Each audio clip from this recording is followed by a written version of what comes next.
चित्रा जी, सरकार में आप लोग शामिल हैं, वहां पर छात्र खुद बोल रहे हैं, आपके सामने है, वो कह रहे हैं हम भीग रहे हैं, हमें खाने को नहीं मिल रहा है, हम प्रदर्शन पर हैं, लेकिन हमारी सुन नहीं रहा है कोई। इनको क्या जवाब देंगे? देखिए सुचेता जी, मैं सबसे पहले तो ये कहूंगी कि इंडिया गठबंधन की सरकार जहां पे भी है वो छात्रों को लेकर बहुत ही संवेदनशील है। पेपर लीक के मामले हर राज्य में हो रहे हैं, ऐसा नहीं कि सिर्फ इंडिया गठबंधन के राज्यों में ही हो रहे हैं। पेपर लीक के मामले बाकी के बीजेपी रूल स्टेट्स में भी हो रहे हैं, लेकिन हम आपको ये आश्वासन देते हैं, और जैसा कि हेमंत सोरेन जी ने भी खुद कहा है कि उन्होंने ऑलरेडी वो इन्वेस्टिगेशन सीआईडी को दे दिया है। बाकी और जगहों पे भी जहां पे भी पेपर लीक हुए हैं इंडिया गठबंधन की सरकार के अंदर में, वहां पे इन्वेस्टिगेशंस ऑलरेडी शुरू हैं। और छात्रों की जो मांग है, मुझे ऐसा लगता है कि जैसा अभी चित्रा जी, आप उन्हें जवाब दीजिए, क्योंकि वो आपको सुन रहे हैं, वो छात्र आपको सुन रहे हैं, वो आपसे उम्मीद लगाए बैठे हैं और इसीलिए वो आपसे पूछ रहे हैं। आप उन्हें क्या कहेंगे? हाँ, वो जांच हो रही है अभी। नहीं, देखिए, जुलाई 29 से छात्रों ने अपना आंदोलन शुरू किया है और मैं आपको यही बोल रही हूँ कि सीआईडी की जांच शुरू है। थोड़ा वक्त तो दे दीजिए, एक बार जांच पूरी तरीके से हो जाएगी। मुझे उम्मीद है कि इंडिया गठबंधन की सरकार कभी भी आपको, आपके भरोसे को डगमगाने नहीं देगी। अब चित्रा जी, आप ये बात कह रही हैं, वहां पर एक नीट का एग्जाम हुआ था, उसके बाद वो नीट री एग्जाम हुआ। मैं छात्रों के समर्थन में और उनकी आवाज बनकर बोलना चाहती हूँ। अब आप मुझे ये बताइए, वहां पर जरूरी क्या था? नीट के परीक्षा में जफर साहब यहाँ बैठे हुए हैं, वहां पर जरूरी था कि उस समय वो पेपर फिर से हो और छात्रों के लिए जल्दी से, क्योंकि उनके भविष्य का सवाल था, वो री नीट हुआ। यहां पर ये छात्र अभी तक जानते ही नहीं है कि होना क्या है आगे, इस पेपर का क्या होगा जिसकी आवाज वो उठा रहे हैं, नहीं पता है। जांच कहां तक पहुंच रही है, क्या ये भी इन्हें नहीं पता है। तो जरूरी क्या था? पर वहां आपने बोला इस्तीफा दे शिक्षा मंत्री, यहां पर आपने एक बार नहीं बोला कि हाँ भाई शिक्षा मंत्री इस्तीफा देंगे, हेमंत सोरेन तो शिक्षा मंत्री है, क्यों नहीं बोलते आप शिक्षा मंत्री इस्तीफा दे? सुचेता जी, मैं आपको यही बता रही हूं कि मोदी सरकार के अंडर में 2014 से 152 पेपर लीक हुए थे, तो इसलिए वहां शिक्षा मंत्री का इस्तीफा मांगा, यहाँ नहीं मांगेंगे। वही मैं बोल रही हूँ कि कंसिस्टेंसी के साथ वो बार बार रिपीट हो रहे थे और इसीलिए अकाउंटेबिलिटी के नाम पे शिक्षा मंत्री का इस्तीफा मांगा गया था। और वो भी जब इतना बड़ा आंदोलन हुआ है, उसमें स्टूडेंट्स के साथ कितनी बर्बरता सरकार ने दर्शाई है, ये सबको पता है। तो मुझे ऐसा लगता है कि दोनों सिचुएशंस एक जैसे नहीं है। यहाँ पे सरकार संज्ञान ले चुकी है कि हाँ हुआ है पेपर लीक, सीआईडी के पास ऑलरेडी जांच कर रही है। वक्त तो लगेगा, 1 हफ्ता 2 हफ्ता, जब रिपोर्ट आ जाएगी उसके बाद में मुझे पूरा उम्मीद मैं है। एक बार जफर साहब, मैं आपके पास जफर साहब मैं आपके पास आऊं, उससे पहले एक बार जल्दी से मैं चंदी और विवेक से पूछ लेती हूँ। वो कह रहे हैं कि यहाँ पर स्टूडेंट्स को पूरा भरोसा है, आपको पूरा भरोसा है कि यहाँ जांच हो रही? नहीं मैम, बिल्कुल भरोसा नहीं है, क्योंकि बहुत सारे एग्जाम में धांधली हुई है। सिर्फ जांच, अभी तक उसका कोई परिणाम नहीं आया है। और यहाँ तक कि यहाँ पर सीआईडी जांच हुआ है, तो सीआईडी जांच में दोषियों को पकड़ा नहीं जाता है, दोषियों का जो सबूत होता है ना, उसको मिटाया जाता है। ऐसा यहाँ पर हो रहा है, और अभी से नहीं, पिछले 26 वर्षों से यही हो रहा है। हम लोग आज झारखंड को बने हुए 26 साल हो गए हैं। हम लोग उस समय जन्म लिए थे, आज हम लोग इतना बड़े हो गए हैं। लास्ट टाइम पेपर आया था दारोगा का 2016-17 में, अभी तक हम लोग उस समय भर नहीं पाए थे, और अभी इतना उम्र हो गया है कि भर नहीं पाएंगे। अब आपने सुन लिया ये, चित्रा जी वो कह रही हैं कि हम इतने सालों से ये धांधली देख रहे हैं, कब होगा? मैं एक बार जफर साहब आपके पास आऊं। जफर साहब जरा बताइए। मैं आपको 10 सेकंड बोलिए।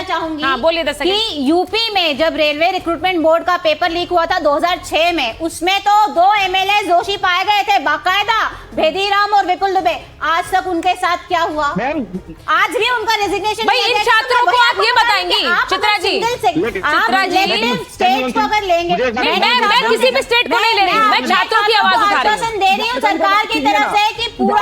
उनकी बात सुनिए। झारखंड का चर्चा कीजिए, झारखंड में क्या हो रहा है ये समस्या सुनिए। यूपी से मतलब नहीं है क्या हुआ क्या नहीं। आज जो यहाँ पर छात्र जो घूम रहे हैं, आज रोड पे बैठे हुए हैं, मैं आप झारखंड के बाहर यूपी के बच्चे नहीं है जो बैठे हैं, आप बोल रहे हैं आपका बच्चा होगा यहाँ भीग रहा होगा, आप माँ हैं, आपको कैसा लगता होगा? वो अपना हक अधिकार के लिए लड़ रहे हम हैं। खुद भी यूपी के प्रोटेस्ट बच्चे में भूखे बैठे नहीं है, थे, झारखंड के बच्चे हम भूखे खुद भी हैं। प्रोटेस्ट में बैठे थे जंतर मंतर पे, हम खुद भी प्रोटेस्ट में गए थे और बाकायदा हमेशा हम प्रोटेस्ट में रहते हैं। जो देखिए, जनता की आवाज है उसको हम चित्रा जी, एक सेकंड, करते एक सेकंड, रहते एक हैं। तो ये पहली बार नहीं है। पर चित्रा जी, उनकी आवाज तो बुलंद नहीं होने दे रही हैं आप। वो बोल रहे हैं, आप उन्हीं को दबा रही हैं। वो उनकी आवाज तो सुनने दीजिए। वो कह रही हैं कि हम यूपी की बात क्यों करें, हमारे साथ जो हो रहा है उसके लिए कौन बोलेगा, उस पर न्याय की बात कर रहे हैं हम। आप यूपी चली गई। मैं वही बता रही हूँ आपको कि यहाँ पे जब न्याय कैसे मिलेगा, जब फाइंडिंग होगी तभी तो न्याय मिलेगा ना। सुनिए एक बार सुनिए। पेपर लीक की बात नहीं है। हाँ। पेपर लीक नहीं है, ये पेपर लीक नहीं है, तो बेचा जा रहा है, नौकरी को बेचा जा रहा है। एक सीट को रेखता है। आप समझिए इतना बड़ा मुद्दा है, ये लीक का मुद्दा नहीं है। एक एग्जाम में, हर एक एग्जाम में 25 साल से जब तक सारे कर्मचारी को निकाला नहीं जाता, यहाँ सही से एग्जाम हो ही नहीं सकता। हमारा मुद्दा नहीं है एग्जाम रद्द तो होकर रहेगा, लेकिन मुद्दा एग्जाम आप कोई भी गवर्नमेंट हो, कोई भी पार्टी का हो, हमें उससे मतलब नहीं है। मुझे बस इतना चाहिए कि फेयर तरीका से एग्जाम हो और जो बच्चे मेहनत करते हैं उनकी नौकरी हो। इससे ज्यादा कुछ नहीं चाहिए हम लोग को। अभी आपको यही आश्वासन ये देने ऐसी की सरकार की चीज पर वजह से आज है कि हमारे सरकार ने सरकार आपकी जो भी हमारे आपकी आवाज मुख्यमंत्री को जी हैं, संज्ञान में वो लिया है। किसी के बारे में चर्चा कर रहा है। आपकी जो डिमांड है देखिए, उसको मेरे सरकार ने साथ- संज्ञान में लिया है और इसी तरीके मेरे से law and साथ order एक को मिनट, बरकरार चित्रा जी रखते मेरे साथ इस बार प्रोटोकॉल के देवेंद्र माध्यम से महतो भी जुड़ गए हैं, चलेगी। जो आप स्क्रीन पर देख रहे हैं उन्हें। जफर जी को भी स्क्रीन पर लीजिए प्लीज। जफर जी देखिए, देवेंद्र महतो हमारे साथ जुड़ गए हैं, आप उन्हें देख रहे होंगे। वो अनशन पर हैं, उनकी तबीयत ठीक नहीं है, जो स्क्रीन पर आप देख रहे हैं। हमने सोनम वांगचुक को जंतर मंतर पर देखा था अनशन करते हुए। अब देवेंद्र महतो को भी हम इसी तरह से अनशन देकर करते हैं। देवेंद्र जी, अगर आपको मेरी आवाज आ रही है, देवेंद्र जी अगर आपको मेरी आवाज आ रही है, ये मुद्दा कि आप अनशन पर हैं, आप छात्रों के मुद्दे को उठा रहे हैं, कोई आश्वासन मिला है देवेंद्र जी आपको? जी, अभी तक सरकार तरफ से प्रेशर आ रहा है कि आप भूख हड़ताल तोड़ दीजिए और क्या मांग है बता दीजिए। तो हमने कह दिया है कि आज विश्व गुरु शिबू सोरेन जी का पुण्यतिथि है और गुरुजी अगर रहते तो आज हम लोग के साथ आंदोलन करते, और गुरुजी के पुत्र आज मुख्यमंत्री हैं। हाँ, गुरुजी के रास्ते हम लोग आंदोलन कर रहे हैं। 26 साल से यहाँ के युवाओं का इस भ्रष्ट सिस्टम का शिकार हैं। तो हमने पूरी तरीके से कहा है कि आइए और हम लोग से बात करिए।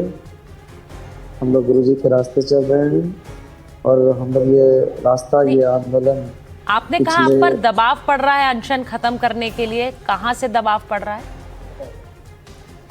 तो प्रशासन की तरफ से पड़ रहा है, सरकार के आदमी कह रहे हैं कि आप चूंकि हमारा अनशन और जल और अन्न दोनों का त्याग कर दिए हैं और यह लड़ाई 5 जुलाई से लड़ रहे हैं और 25 जुलाई से युवा रात्रि सत्याग्रह किए और 2 अगस्त से अन्न और जल का त्याग कर दिए। तो उससे पहले ही मेरा बॉडी पूरी तरह से थकी हुई थी और हमको रेस्ट का आवश्यकता था, लेकिन सरकार का रवैया हमको अच्छा नहीं लगा, क्योंकि जांच से यहाँ बहुत गड़बड़ी साबित हो चुकी है। PDPL ब्लैक लिस्टेड एजेंसी परीक्षा लिया है और जो OMR हमने सबूत के तौर पर लाया था वो भी सही पाया गया है, लेकिन उस हिसाब से कार्रवाई नहीं किया गया। अभी तक PT परीक्षा रद्द नहीं हुआ है, इसीलिए हमको इस थका शरीर में भी जल और अन्न को त्याग करना पड़ा है। नहीं, मैं देख पा रही हूँ जी देवेंद्र जी, मैं देख पा रही हूँ आपकी हालत खराब है। मैं आपसे पर इस मामले में इसलिए बात कर रही हूँ क्योंकि आप इस मुद्दे को उठा रहे हैं और आपकी तबीयत भी ठीक नहीं हो रही है, लेकिन कोई सुन नहीं रहा है। अब मैं जफर साहब एक बार आपके पास आ रही हूँ। आपने सुना देवेंद्र जी को, रांची से छात्रों को आपने सुना, उन्होंने कहा कि हमारी मांगों पर बात करिए, किसी और चीज पर बात क्यों हो रही। जफर जी को स्क्रीन पर लीजिए। जफर साहब, आप सुन रहे हैं, मैं इसीलिए पहले इन पर गई, मैं आपके पास इसलिए आ रही हूँ। अब आप बताइए, ये जो मांग है यहाँ ये कहा जा रहा है कि CID जांच हो रही है, अभी जांच हो रही है। इस पूरे मामले में आप लोग आरोप लगा रहे हैं, बीजेपी आरोप लगा रही है कि ये बड़ा सिलेक्टिव इनका नैरेटिव है। वहां तो इस्तीफा मांग रहे हैं और यहाँ पर कोई चुप्पी साध कर बैठे। देखिए, ये तो जग जाहिर हो गया है कि बच्चों के कंधे पे रख के ये राजनीतिक रोटियां सेकने की कोशिश कर रहे थे। यहाँ पर इनका दोहरा मापदंड बिल्कुल साफ दिख रहा है, इनका मुखौटा उतर चुका है। ये दिल्ली में कुछ और डिमांड कर रहे थे और यहाँ पर बिल्कुल चुप्पी साधे हुए हैं। मैं तो कह रहा हूँ, अभी कोई कांग्रेस की जो प्रवक्ता थी बाथम जी, वो बच्चों से कहूंगा कि भाई उनको निमंत्रण दो और उनको बुला लो यहाँ पर। वो कह रहे जंतर मंतर में मेरा एक्सपीरियंस है बैठने का, प्रोटेस्ट करने का, मुझे तो उनको बुला लीजिए आप एक बार वहां पे, वो भी प्रोटेस्ट करे, कांग्रेस का झंडा गाड़े वहां पर, कहें जब कांग्रेस पार्टी का मुखौटा नहीं, जो दोहरा मापदंड नहीं है, उनको बुला लो आप लोग। जरा देखे कांग्रेस पार्टी के राहुल गांधी वहां पहुंचते हैं कि नहीं। देखिए, बच्चों के भविष्य से खिलवाड़ करना कांग्रेस की राजनीति रही है, इसलिए जब उन्होंने देखा कि इसमें राजनीति है उनकी चमकेगी, तो बच्चों का सहारा ले लिया। और जिस दिन बच्चों ने गुब्बारा उनका फोड़ दिया, सहारा लेने की कोशिश बहुत कर रहे थे, बच्चों ने गुब्बारा दिल्ली में फोड़ दिया तो शांत हो गए, बच्चों के मुद्दे उठाने छोड़ दिए।